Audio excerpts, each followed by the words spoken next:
In Save Your Machine, we see Bowie rejecting the regular modern concept of utopia as unsatisfactory.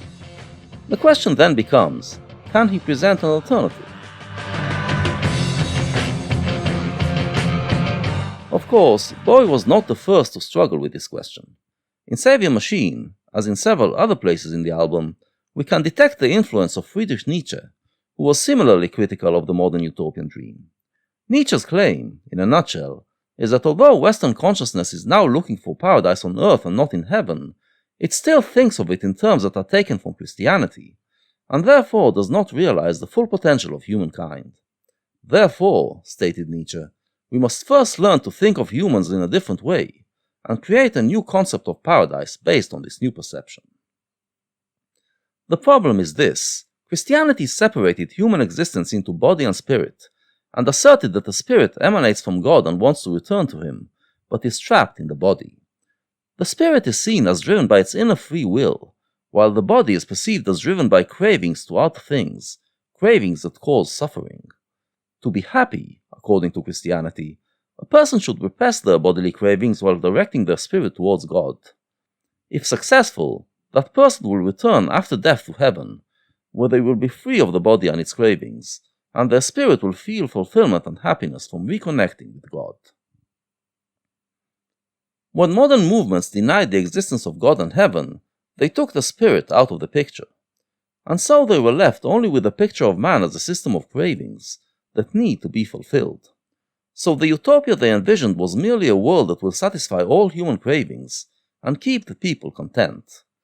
But this contentment, claimed Nietzsche, is not true happiness. Humans are capable of reaching a much higher form of joy, because the human being is not driven by cravings alone. The cravings are merely expressions of a stronger inner force, which he termed the will to power, and what this will wants is to overcome. When a human being manages to overcome something, said Nietzsche, they are filled with ecstatic joy, which is the highest form of happiness. Human salvation, he concluded, is to be brought about by a constant process of overcoming. So merely satisfying the cravings is not enough to make humans happy. Instead, a person should release that inner force that is within them, and direct it towards overcoming themselves, towards recreating themselves as a more powerful being. While other modern philosophies aim to eliminate suffering by removing the causes of it, Nietzsche preached that one should face these causes and overcome them. In other words, you should form a way of life that turns the power around to work in your favor, as a source of joy instead of suffering. When you overcome a cause of suffering and internalize it as a source of joy, you become happier and stronger, and can then take on an even bigger cause of suffering. And at the end of this process of constant overcoming, Nietzsche prophesied, humans will live an existence where everything will be a source of joy to them, and utopia will be achieved. The kind of human that will embody this ideal is what he called the Superman. It should be noted that this is actually not the final Nietzschean message, and the Superman is not the real Nietzschean goal. The Superman is actually just an ideal that we put in front of our eyes, so that by aiming ourselves towards it we can live a life of constant overcoming. That, for Nietzsche, is the ultimate happiness, an existence of never-ending recreation and overcoming. But historically, the Superman is the Nietzschean idea that most excited his readers, and had the greatest influence in literature, science fiction, and philosophy. For Bowie, naturally, the Superman idea took a decidedly sci-fi direction, but he was also quite influenced by Nietzsche's philosophy. We witness it in other tracks on the album. In She Shook Me Cold, the hero is busy living a life of sexual conquest to satisfy his sexual cravings, until he meets a lover who makes him realize that there is a stronger force inside him, a force that can take him to another level. In Running On Blues, the hero cannot cope with a peaceful existence, because there is a confrontational force in him that demands to express itself. And in Save Your Machine, the society that eliminated all sufferings is deemed unsatisfactory, because it doesn't provide ways of expression to these forces within man. So now, in The Supermen, Bowie ventures to envision an alternative utopia, based on Nietzschean concepts. Will this utopia prove to be better? When all the world was very young, and mountain magic a heavy hung, the Supermen would walk in file, guardians of the loveless isle, and gloomy browed with super fear, their trudging serenity, wondrous beings chained to life. In other tracks on the album, like Black Country Walk and She Shook Me Cold, we encounter Bowie's wish to go up the mountains, high above human society, to find a more powerful, heroic and magical way of life. Here he describes a society that has no need to search for such a way of life, because it is already living it. Mountain magic hangs on its members, and they naturally embody Nietzsche's powerful human ideal. But right away, we see that Bowie's vision of the Superman is very different from Nietzsche's.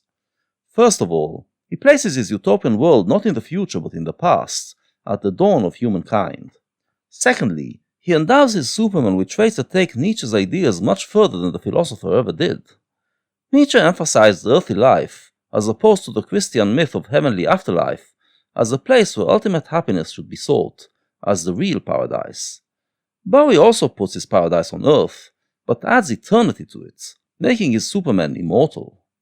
Nietzsche also attacked the concept of Christian love, in which a person represses his inner drives for the sake of others, and demanded to overthrow it. But he did not suggest that we should give up love altogether. Bowie, on the other hand, envisions the Superman world as devoid of any kind of love. But it is also devoid of any laughter, and this goes completely against Nietzsche. Bowie's Supermen are not happy. The fact that they are immortal is not a source of joy to them. They are described as chained to life, as if their immortality enslaves them.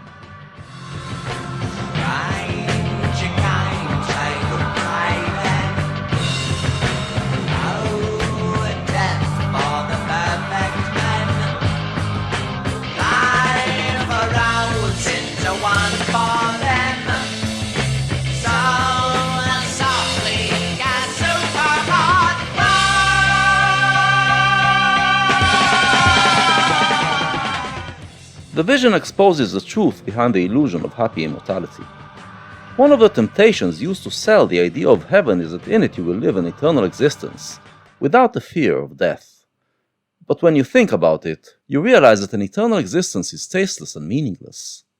It is the temporality and transience of your life that gives meaning to your choices, that discerns one action from another. Because these Supermen are immortal, their life rolls into one. Everything feels the same and nothing really matters.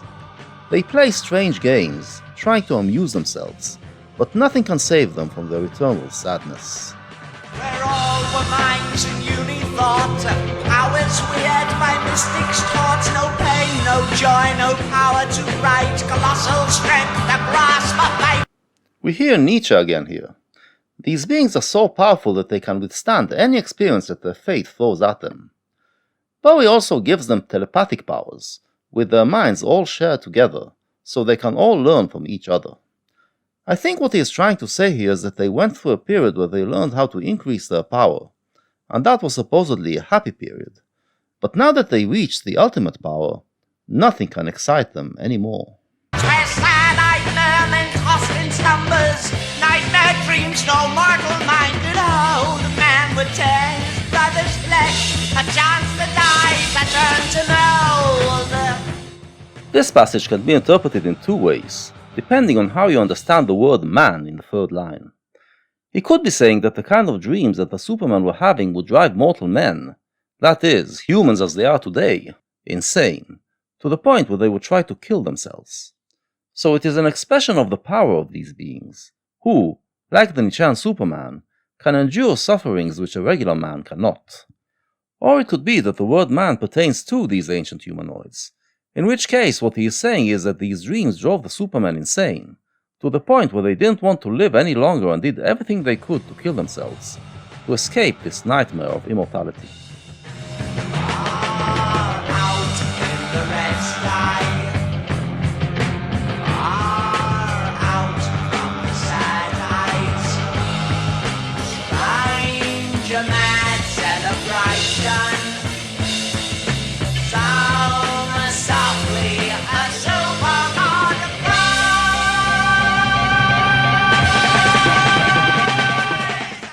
Again, an ambiguous passage.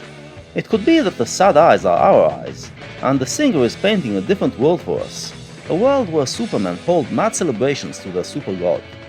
But to me it seems that the super-god is just another name for the sad supermen, who are themselves dreaming of another far-out existence, an existence in which they could escape their misery. Maybe Bowie is trying to suggest that this is how the idea of heaven was born, and ultimately destroyed the Supermen. When he repeats this verse for the second time, he replaces cries with dies, and we sense that this wish finally brought our civilization to its downfall, and that the Superman finally figured out a way to die, and became mortal.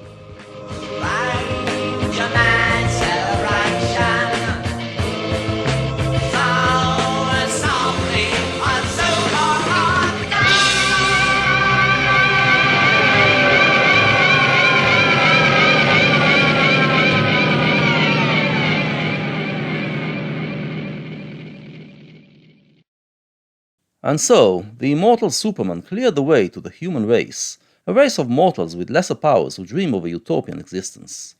But Bowie shows that any utopian world is inevitably bad, no matter if it is the utopia of Savior Machine or of the Superman. Any philosophy that aspires to reach the perfect and final form of humankind has got it wrong.